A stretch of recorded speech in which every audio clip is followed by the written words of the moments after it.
So ఎప్పుడైతే సురేఖను చూశానో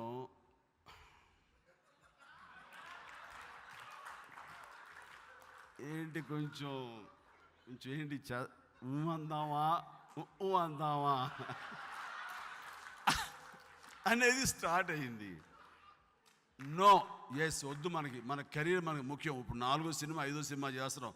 love in Singapore ఒక పక్కన చేస్తున్నాం, ఇంకోటి చేస్తున్నాం. ఇది కథ కాదు బాలచంద్ర గారి సినిమా చేస్తున్నాము, కుక్కాడు చెప్పుదెబ్బని ఇంకో సినిమా చేస్తున్నాం, న్యాయం కావాలి ఇంకో సినిమా.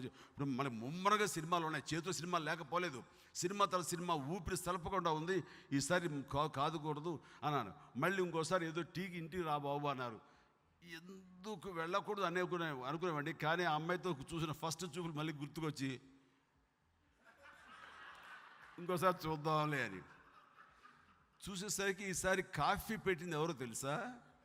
సురేఖ పెట్టిందంట. అది ఇచ్చారు. కాఫీ తాగను అనలేను, తను పెట్టింది కూడా తాగాను. అదేం కలిపిందో ఏంటో తెలియదు ఆ కాఫీలో. ఎప్పటికీ అంటారండి, ఏ మందు కలిపిందో ఆ క్షణంలో అన్నాను.